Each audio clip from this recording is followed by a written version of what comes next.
The polished mahogany of the plaintiff's table felt slick and cold under Clara's perfectly manicured fingers. She sat ramrod straight, a portrait of aggrieved dignity, her pearl earrings catching the sterile light of the courtroom. Beside her, her lawyer, Marcus Thorne, radiated an oily confidence that filled the space around them like a cheap cologne. He was a man built of sharp angles and expensive suits, his voice a weapon he wielded with theatrical precision. Across the aisle, Alex Sterling sat alone. He wore a simple, well-fitted but unremarkable charcoal suit. He looked to the casual observer like a man already defeated. He looked tired. He looked ordinary. He looked, as Marcus Thorne was about to suggest, broke. Thorne rose, his movements a symphony of rehearsed gravitas. He paced before the judge, a silver-haired man with a perpetually weary expression. "Your Honor," Thorne began, his voice resonating with false sympathy, "we are here today to discuss the equitable distribution of assets in the dissolution of this marriage. A marriage my client, Miss Clara Davenport, entered into with hope, and which she now leaves with significantly less."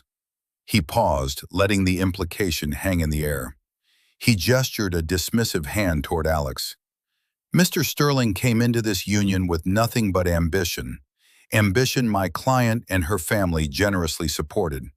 He leaves it with a failed architectural consultancy, a portfolio of debt, and the audacity to demand half of Miss Davenport's family trust."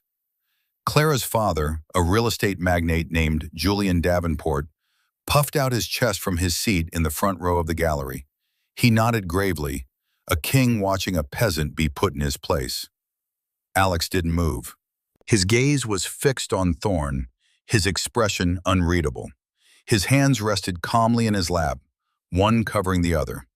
Hidden beneath them, his fingers periodically brushed against the corner of a single, folded document in his jacket pocket.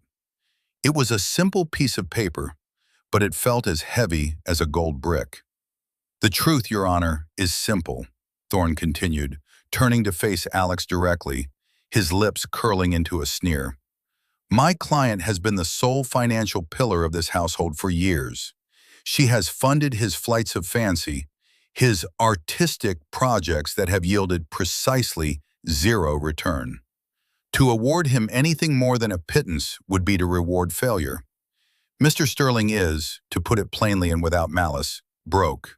He is a financial dead end, clinging to my client as his last lifeline." The word hung in the silent courtroom. Broke. It was designed to humiliate, to strip away the last vestiges of Alex's dignity. Clara allowed a small, sad smile to touch her lips, a perfect performance of a martyr. Julian Davenport grunted in satisfaction.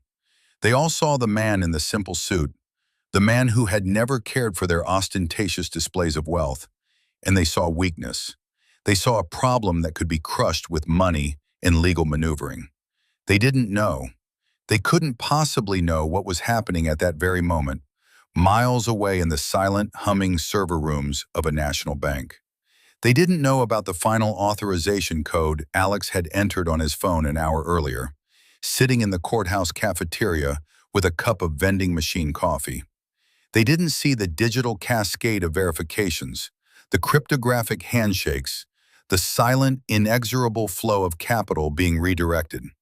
They didn't know that the 7-year project, codenamed Ethelgard, the one they had mocked as his little computer drawings, had been acquired. They didn't know that as Marcus Thorne spoke the word broke, a wire transfer for $87 million was clearing, settling, and transforming from a pending transaction into a liquid reality in an account bearing the name Alexander Sterling.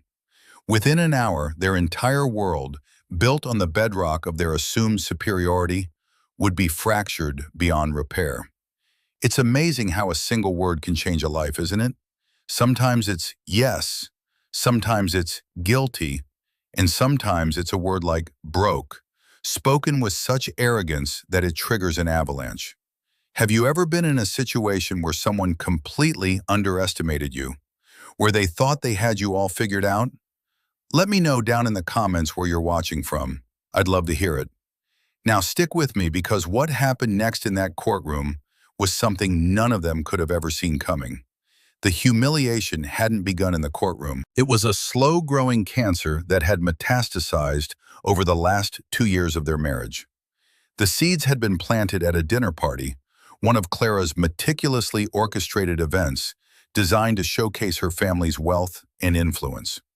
The dining room of her parents' estate was a cavern of mahogany and crystal, the air thick with the scent of expensive perfume and roasted duck. Alex had always felt like an exhibit in that house, a curious specimen his wife had brought home. Julian Davenport sat at the head of the table, holding court as he always did. He was a man whose every pronouncement was treated as gospel by the sycophants he called his friends and family. That night his attention, like a predator's, had turned to Alex. "So, Alex," Julian boomed, swirling a blood-red Bordeaux in his glass. "Clara tells me you're still tinkering with those building models. Any of them going to actually get built? Or is it just an expensive hobby?" The table fell quiet. Every eye turned to Alex. It was a familiar pattern, a public test he was always destined to fail in their eyes. Clara offered no support. She simply picked at her salad, her silence a form of tacit agreement with her father's condescension. Alex met his father-in-law's gaze. "It's a bit more than tinkering, Julian. It's a new system for sustainable, modular construction. It could revolutionize urban housing." Julian let out a short, sharp laugh. "Revolutionize? That's a big word for a man working out of his spare bedroom. I build 100-story skyscrapers, my boy. I move markets. That's revolution. What you're doing is arts and crafts." One of Julian's business partners, a man named Henderson, chuckled appreciatively. "Be nice, Julian. The boy has a dream." The words were coated in a saccharine poison. Alex felt the familiar heat rise in his chest, but he kept his voice even. The scale of a project doesn't determine its impact. This system could house millions affordably. It's about more than just profit. This was the wrong thing to say. In the Davenport universe, there was nothing more important than profit. Julian's smile vanished. "That's your problem, Alex. You think like a charity worker, not a businessman. You don't have the killer instinct. It's why you'll always be small time." He turned away, dismissing him, and launched into a story about a hostile takeover he had recently engineered. The conversation moved on, leaving Alex stranded in a sea of silent judgment. Later that night, as they drove home in Clara's Mercedes, the silence was heavy and suffocating. "You have to stop doing that," Clara said finally, her eyes fixed on the road. "Doing what? Defending my work?" "Making a scene," she snapped. "You make my father uncomfortable. You make me uncomfortable. Can't you just play the game? Nod and smile? Is it that hard?" "The game is him insulting my life's work, Clara. I'm not asking for his approval, just a basic level of respect." "Respect is earned," she said, the words a direct quote from her father's playbook. "He's a titan of industry. You're an architect with one employee, yourself, and a stack of unpaid invoices. You don't have the right to lecture him about impact." That was the moment he knew the marriage was over. It wasn't just a lack of support, it was a fundamental misalignment of values, a chasm of understanding that could never be bridged. She didn't see him, she saw a reflection of her own status, and she found it wanting. When he got home that night, he went not to their shared bedroom, but to his small office. The room was filled with sketches, blueprints, and a powerful computer workstation. On the screen was the complex, beautiful lattice of the Ethelgard system. It was elegant, efficient, and brilliant. For years, he had poured every spare moment, every ounce of his intellect into it. He had bootstrapped the research, lived frugally, and absorbed the quiet mockery of his wife's family, all because he believed in it. He opened a drawer and pulled out a folder. Inside was the first draft of an acquisition proposal from a global technology and engineering firm, a titan that made Julian Davenport's company look like a corner store. The offer was staggering, contingent on a final, successful, real-world prototype test. It was his secret, a shield he held against the constant barrage of condescension. He touched the crisp corner of the paper, the symbolic object of his hidden power. He wasn't ready to play that card yet.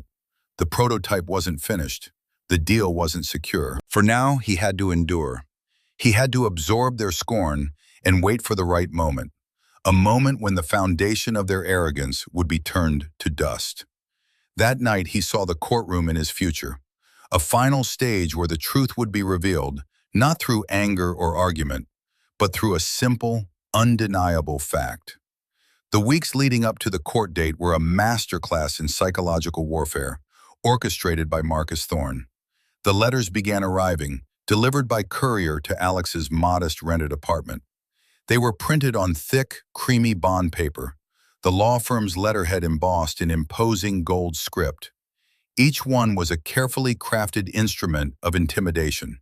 They contained escalating demands, thinly veiled threats, and a litany of manufactured grievances.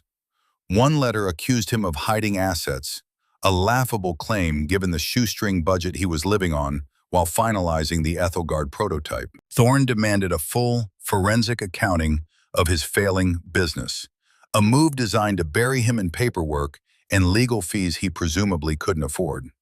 Alex's lawyer, a quiet, methodical man named Robert Chen, had advised him to ignore the bluster. "It's posturing, Alex," Robert had said, peering over his glasses at the letter. "They assume you'll panic and settle for pennies. Don't." Another demand was for the return of gifts given during the marriage, a watch from Julian, a piece of art from Clara's mother. It was petty and cruel, a way of erasing his presence from their lives and underscoring his perceived status as a charity case. Alex packed them into a box and had them delivered back to the Davenport estate without a word. He would not give them the satisfaction of a fight over trinkets. While Thorne was busy with his paper and ink assault, Alex was engaged in a far more significant and silent preparation. His days were a blur of activity, a stark contrast to the portrait of indolent failure Thorne was painting. Mornings were spent at a secure, nondescript industrial park on the outskirts of the city. Inside a rented hangar, the full-scale Ethelgard prototype was undergoing its final stress tests. It was a marvel of engineering. A series of interlocking, high-strength composite panels and smart glass windows that could be assembled into a livable, energy-efficient dwelling in under 48 hours. Engineers and executives from the acquiring firm, a global tech conglomerate called GeoStruct, flew in to observe. They walked through the structure, their faces a mixture of awe and commercial excitement. The lead executive, a sharp, no-nonsense woman named Evelyn Reed, followed Alex through the prototype, her tablet in hand, ticking off verification metrics. "The load-bearing capacity exceeds projections by 12%, she noted, her voice crisp. "Thermal efficiency is off the charts. Alexander, this is more than we'd hoped for." "I told you it would work," Alex said, a rare smile touching his lips. He ran a hand along a wall panel. It was smooth and cool, the culmination of a decade of his life. "The board is satisfied," Evelyn said, finally looking up from her tablet. "The final offer will be wired upon signature. We've moved the timeline up. We want to go public with the acquisition announcement this Friday." Alex's heart hammered in his chest. "Friday? That's the court date." Evelyn raised an eyebrow. "A problem?" "No," Alex said after a moment's thought. "No problem at all. In fact, the timing might be perfect." That evening, he sat in Robert Chen's small, cluttered office. Robert was a different breed of lawyer from Marcus Thorne. His suit was off the rack, his office filled with law books instead of modern art. But he possessed a keen, understated intelligence. Alex laid out the final, signed acquisition documents on the desk. Robert read through them, his eyes widening slightly as he reached the final purchase price. He looked up at Alex, took off his glasses, and polished them slowly. 87 million, he said, his voice quiet. "Alex, this changes everything." "I know," Alex replied, "but I don't want to reveal it until we're in court. I want Thorne and the Davenports to build their entire case on the assumption that I'm destitute. I want them to say it in front of a judge, on the record." Robert leaned back in his chair, a slow smile spreading across his face. He understood immediately. It wasn't just a legal strategy. It was a form of poetic justice. "They're building a beautiful house of cards, Alex, and you're about to supply the gust of wind." The plan was set. Robert would handle the formal legal filings, preparing the documentation to be submitted at the precise moment. Alex's role was simpler and far more difficult. He had to continue playing the part of the beaten man. He had to walk into that courtroom, absorb their final, most public humiliation, and wait for the exact right moment to reveal the truth. He had to let them think they had won, just before he showed them they had never even been in the game. The night before the hearing, he sat in his quiet apartment, the city lights twinkling outside his window. He held the signed contract in his hands, no longer a draft, but a done deal. It wasn't just a piece of paper, it was his vindication. The morning of the court date dawned cold and gray, the sky the color of slate.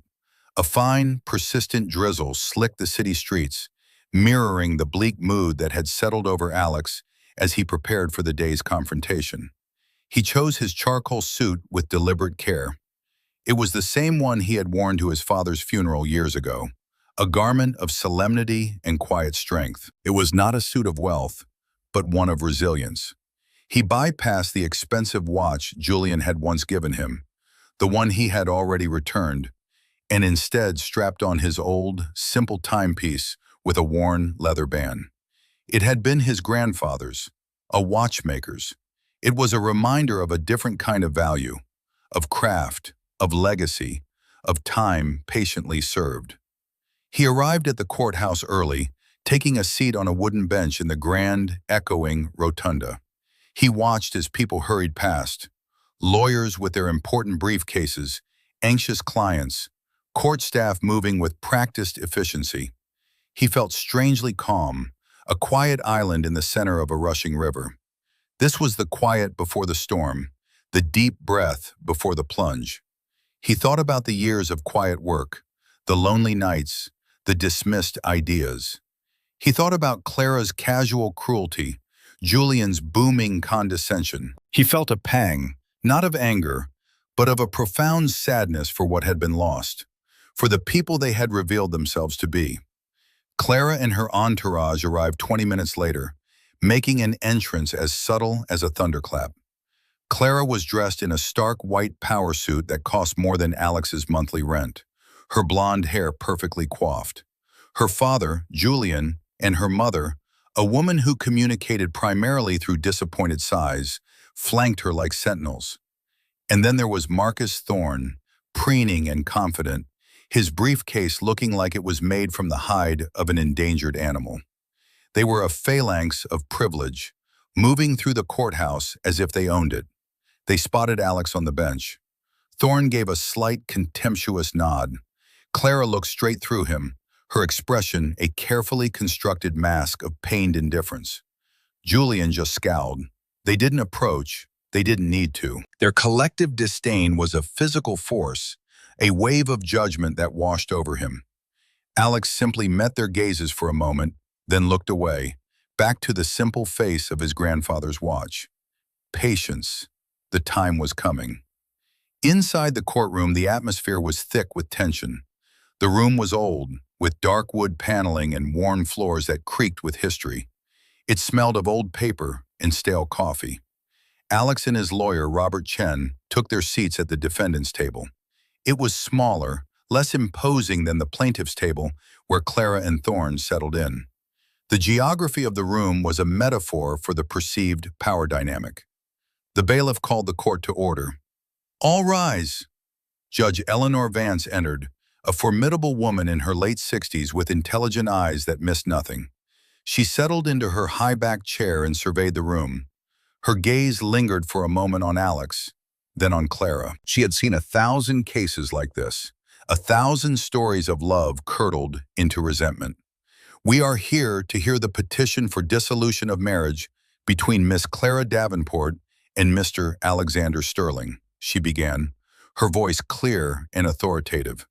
Mr. Thorne, you may begin. Thorne stood, smoothing the front of his jacket. He began his opening statement, his voice dripping with performative pathos.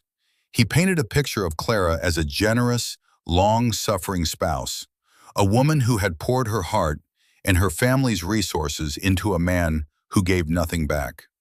He spoke of Alex's unrealistic dreams and financial irresponsibility. He used phrases like emotional and monetary drain and failure to contribute. Alex listened, his face a neutral mask. Inside, however, a slow burn was beginning. Each word was a drop of fuel on a smoldering fire. He focused on his breathing, on the solid feel of the chair beneath him. He could feel Robert Chen's presence beside him, a quiet anchor of support. Robert had counseled him to let Thorne have his moment, to let him build his case as high as he wanted. The higher he built it, the more spectacular the fall would be. Thorne was now presenting documents, bank statements cherry-picked to show only outflows from Clara's account, credit card bills, a valuation of Alex's consultancy that was insultingly low, bordering on fraudulent. It was a carefully constructed narrative of Alex's incompetence. As you can see, Your Honor, Thorne said, gesturing to a chart projected on a screen, Mr. Sterling's business has operated at a net loss for the past 3 years. He has brought no income into the marriage while freely spending my client's money. Clara dabbed at a perfectly dry eye with a silk handkerchief. It was a masterful performance. The quiet before the storm was over. The first winds were beginning to howl. Alex gripped the edge of the table, his knuckles white. The time was getting closer. Marcus Thorne was reaching the crescendo of his argument. He paced before Judge Vance's bench, a predator cornering his prey. He had presented his carefully curated evidence, his narrative of Alex's failure and Clara's victimhood. Now it was time for the kill shot, the final public humiliation he had been building towards. Your Honor, he declared, his voice ringing with authority, the evidence is incontrovertible. For the past 5 years, Mr. Sterling has been a passenger in this marriage, not a partner. He has lived a lifestyle far beyond his means, funded entirely by the generosity of Miss Davenport and her family. A generosity that has now, understandably, run dry. He paused and turned, locking eyes with Alex across the courtroom. The sneer was back, more pronounced this time. It was a look of utter contempt, the look of a man who believed he had already won. He comes to this court asking for half of my client's assets. He comes asking for alimony. He comes with his hand out, expecting a reward for years of what? Of dreaming? Of drafting blueprints that lead nowhere? The audacity is breathtaking. Robert Chen shifted in his seat, ready to object, but Alex placed a calm, restraining hand on his forearm. Not yet, the gesture said. Let him finish. Robert subsided, his expression a tight knot of frustration. Thorne took Alex's silence as weakness. He mistook his stillness for fear. He took a step closer to the defendant's table, lowering his voice to a conspiratorial, yet still performative, volume. Let's be honest about the situation here. Let's dispense with the legal jargon and speak plainly. My client is a successful woman from a successful family. Mr. Sterling is a man with a failed business and, as our forensic accountants have confirmed, a personal bank account containing less than $4,000. He let that number hang in the air. $4,000. An insult, a rounding error in the Davenport family's monthly budget for wine.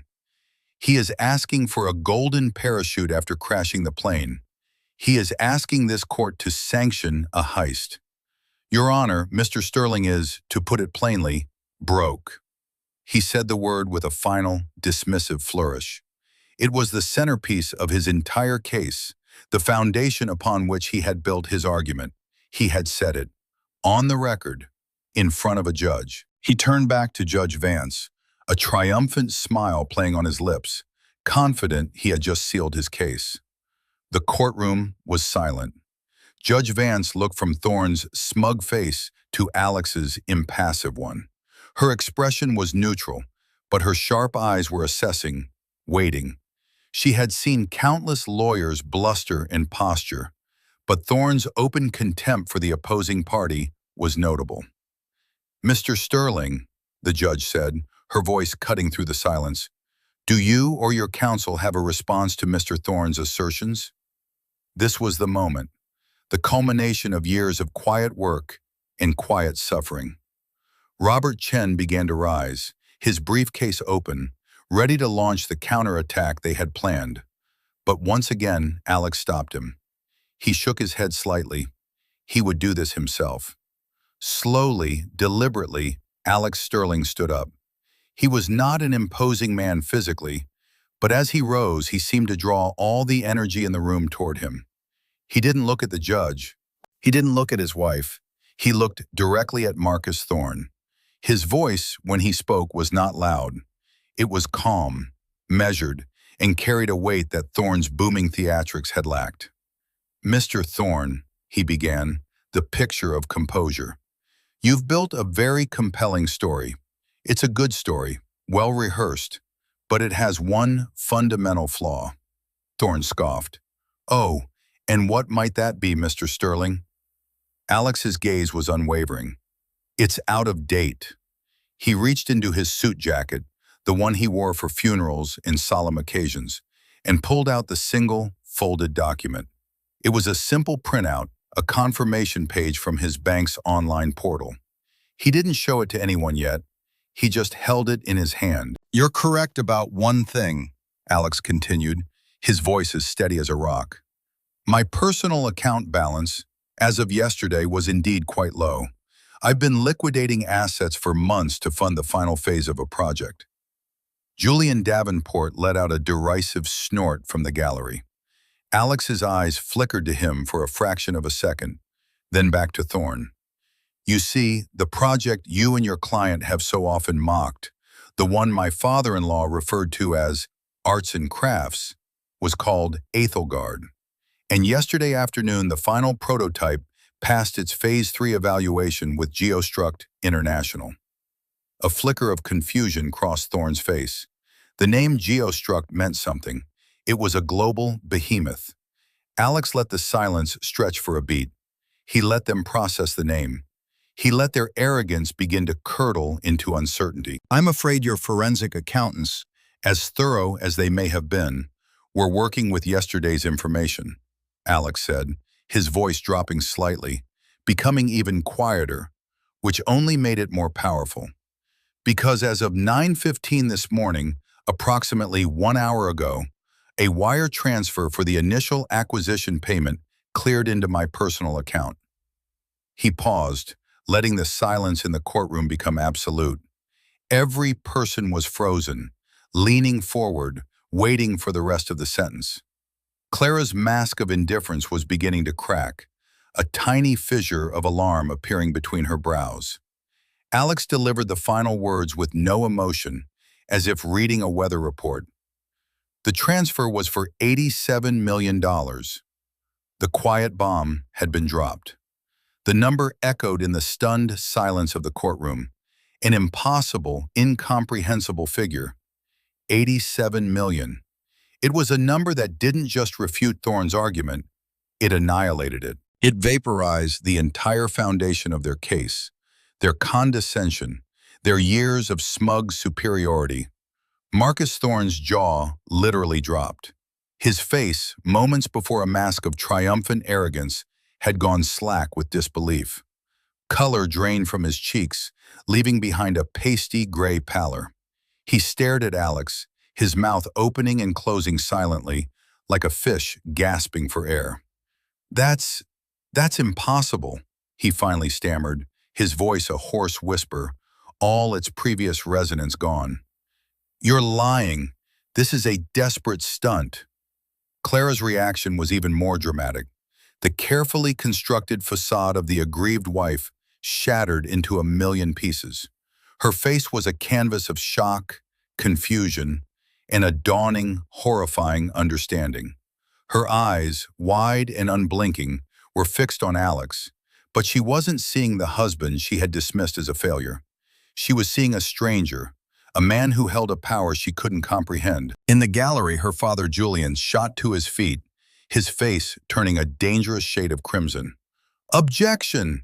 He's fabricating this! It's perjury!" he bellowed, forgetting for a moment that he was not in a boardroom where he could shout down his opposition.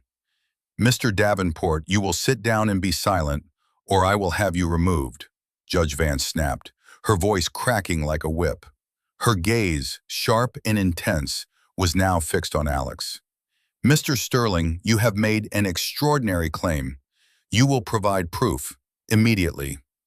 "Of course, Your Honor," Alex said calmly. He unfolded the document in his hand and handed it to Robert Chen, who in turn passed it to the court clerk. It was a simple transaction summary, bearing the bank's official letterhead, time-stamped at 9:17 a.m. that morning. It showed the incoming wire from GeoStruct International and the resulting account balance: $87,004,213.54. Thorne lunged for the document as the clerk presented it to the judge. "This could be forged. It's a printout from a website. It means nothing," he sputtered, his professionalism completely deserting him. He was flailing, desperately trying to plug a hole in a dam that had already burst. "It's a preliminary confirmation, Mr. Thorne," Alex said, his voice cutting through the lawyer's panic babble. "The official documentation, I believe, is arriving now." As if on cue, the heavy courtroom doors at the back of the room swung open. A woman entered with an air of quiet, unshakable authority. She was in her late 40s, dressed in a severely elegant navy blue suit. Her hair was pulled back in a tight chignon, and her eyes surveyed the room with an unnerving intelligence. It was Evelyn Reed, the Vice President of Acquisitions for GeoStruct. She was flanked by two of her own lawyers, their briefcases looking far more substantial than Thorne's. "Apologies for the interruption, Your Honor," Evelyn said, her voice clear and commanding as she approached the bench. "I am Evelyn Reed from GeoStruct. I was informed that our recent acquisition might be relevant to these proceedings." Judge Vance looked from the document in her hand to the formidable woman standing before her. "Ms. Reed, can you verify the authenticity of this transaction?" "I can do better than that, Your Honor," Evelyn replied. She opened her briefcase and produced a thick, leather-bound portfolio. "This is the final, executed acquisition agreement for Mr. Sterling's company, Sterling Innovations, and its core intellectual property, the Aethelgard system. The purchase price, as stated, was $87 million, with a further $12 million in performance-based stock options over the next 3 years. She handed the portfolio to the clerk. "Furthermore," she continued, pulling out another document, "this is the official press release, which my communications team is distributing to major financial news outlets in 48 minutes. We consider Mr. Sterling not just the creator of a revolutionary technology, but a vital partner in our company's future."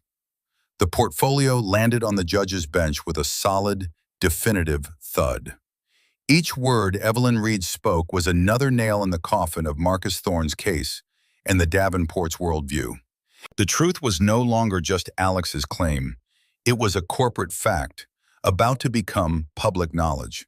The power dynamic in the room hadn't just shifted, it had undergone a tectonic reversal. Alex, the broke failure, was now a globally recognized innovator and a centimillionaire. Marcus Thorne, the master of the universe, was revealed as a foolish, unprepared bully. And Clara looked as if the floor had dissolved beneath her feet, leaving her in a terrifying freefall. The man she had discarded as worthless had just become one of the most significant figures in his field, and he had done it without her, in spite of her. The silence in the room was no longer tense, it was funereal. It was the sound of a world ending. The immediate aftermath was pure chaos, barely contained by the courtroom's decorum. Judge Vance, seeing the complete disintegration of the plaintiff's original petition, slammed her gavel down. "This court will take a 30-minute recess," she announced, her voice tight with a mixture of shock and stern authority. "I expect to see counsel from both sides in my chambers in 10 minutes. We are adjourned." The moment the judge swept from the room, the dam of silence broke. Reporters who had been loitering in the hallway, likely tipped off by Thorne's office for what he assumed would be a story of a Davenport family victory, suddenly surged forward, their interest piqued by the presence of a geo-struck executive. Evelyn Reed and her lawyers formed a protective circle around Alex, guiding him swiftly toward a side exit, away from the brewing media storm. Clara, however, was frozen in her chair. Her face was a ghastly white, her eyes darting between the empty space where Alex had stood and the imposing figure of Evelyn Reed. Her father, Julian, was the first to recover. His face, once crimson with rage, was now pale with a different kind of emotion: calculation. He saw the numbers. He saw geostruct. He saw the name Sterling about to be plastered across the Wall Street Journal. His anger evaporated, replaced by a desperate, grasping opportunism. "Clara, get up," he hissed, grabbing his daughter's arm. He pulled her to her feet and practically shoved her out of the courtroom and into the hallway, intercepting Alex before he could leave. Marcus Thorne trailed behind them, looking utterly bewildered, his expensive suit suddenly looking cheap and ill-fitting. "Alex, son, wait a minute," Julian boomed, his voice attempting a jovial, familial tone that was grotesque in its insincerity. "My goodness, what a surprise! You kept this quiet. Sterling Innovations. I love it. We have to talk. My development company, your technology, we could build empires."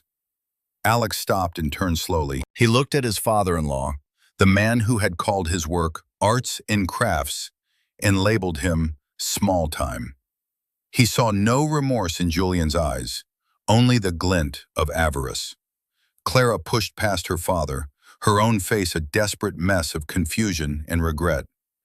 "Alex, I had no idea," she stammered. "Why didn't you tell me? We could have. This is our success, isn't it? Ours?" The word ours hung in the air, a pathetic, transparent plea. This was the moment Alex had waited for. Not the revelation of the money, but this, the moral mirror. He looked at Clara, and for the first time, he felt not anger, but a profound pity. "Ours, Clara?" he asked, his voice quiet but carrying through the noisy hallway. "Was it ours when your father humiliated me at his dinner table? Was it ours when you told me respect had to be earned and that I hadn't earned it? Was it ours when your lawyer stood in that courtroom and called me broke, a failure, a leech?" He took a step closer, his gaze pinning her in place. He began to list the grievances, not with rage, but with the cold, precise finality of an auditor closing the books. "I remember every dinner party where you sat in silence while your family mocked my work. I remember every well-meaning suggestion that I get a real job in your father's company. I remember you telling me my dreams were inconvenient for your social life. I remember coming home, excited about a breakthrough, only to be met with a sigh and a complaint about the cost of the prototype materials." Each sentence was a perfectly placed blow, a truth she could not refute. Her face crumpled. The illusions she had built around herself, that she was the victim, the one who had been dragged down, was being systematically dismantled. "This isn't our success, Clara," Alex said, his voice softening slightly, but losing none of its firmness. "This is my success. It was born in the hours you were at galas and charity luncheons. It was funded by the simple life I led while you were buying new cars and designer clothes. It was built on the belief I had in myself when you and your family had none."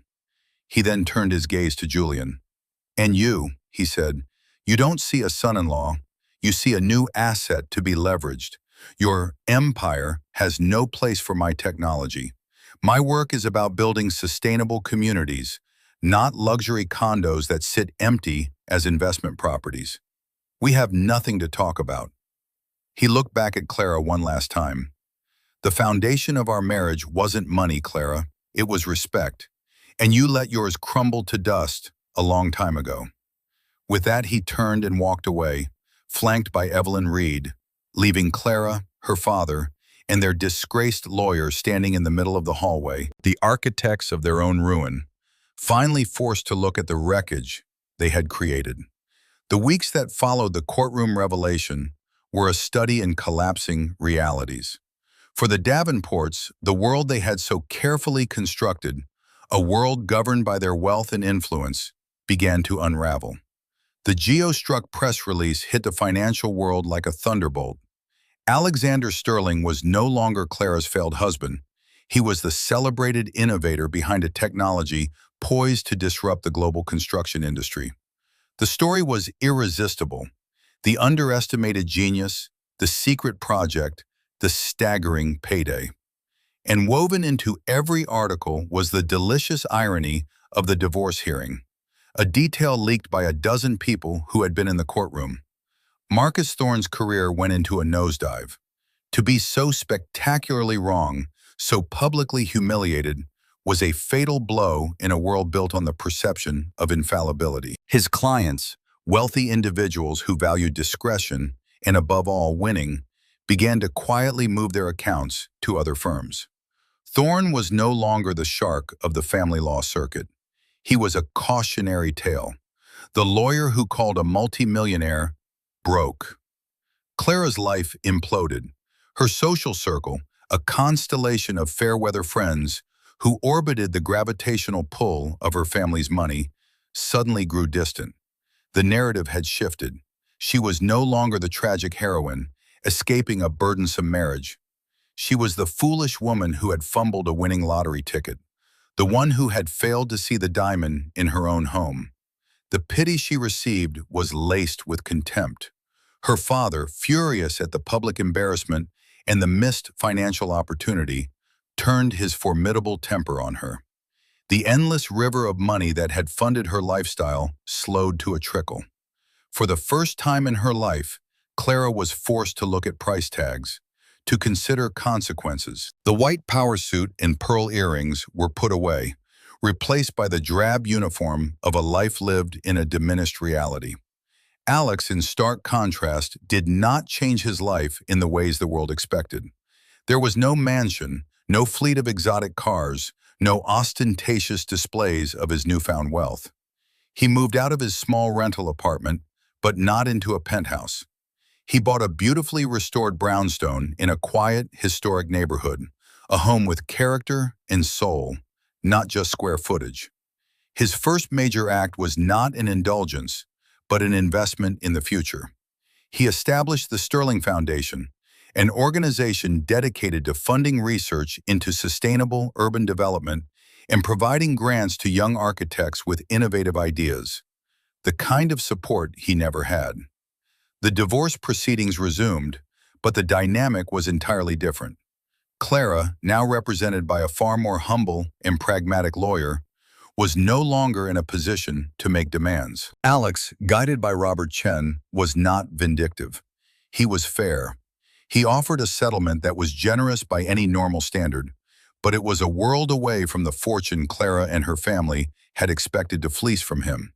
He gave her enough to live comfortably, to start over, but not enough to resume her former life of careless luxury. The settlement came with a single, non-negotiable clause, a permanent gag order preventing her or any member of her family from ever speaking about him or his business publicly. He wasn't buying her silence out of fear. He was purchasing peace. One afternoon, a month after the final papers were signed, Alex received an unexpected letter. It was from Clara. The stationery was simple, not the embossed Davenport letterhead of her past. The handwriting was shaky. It was not a plea for more money or a demand for reconciliation. It was an apology, a real one. She wrote of her blindness, of being raised in a world where a person's worth was measured only by their bank balance. She acknowledged her cruelty, her silent complicity in her family's scorn. She didn't ask for forgiveness. She simply wanted him to know that she finally saw him, truly saw him, for the man he was. Alex read the letter twice. He felt a sense of closure, a final, quiet release of the years of hurt. He didn't write back. There was nothing left to say. Her journey was her own now. His was just beginning. He put the letter away and turned back to the blueprints spread across his new drafting table. The plans for the Foundation's first sponsored project, a community of affordable, beautiful, and sustainable homes. The consequences had played out, the choices had been made, and a new, more authentic life was waiting to be built. The final resolution came not with a bang, but with the quiet satisfaction of a life well lived. 6 months after the divorce, the world had moved on, as it always does. The story of the dramatic courtroom reversal had faded into a piece of legal lore, but its effects were permanent. Julian Davenport's empire began to show cracks. His reputation as a shrewd, forward-thinking developer was tarnished. In the wake of the Ethelgard reveal, he looked like a man who had missed the future, a dinosaur unable to see the meteorites streaking across the sky. Several of his major investors, spooked by his public misjudgment, pulled their funding from a key skyscraper project, causing a cascade of financial problems. He was not ruined, but he was diminished. His aura of invincibility shattered forever. He had built his kingdom on the perception of strength, and Alex had exposed its hollow foundation. Clara, stripped of her family's financial safety net and her social standing, was forced to build a life for herself for the first time.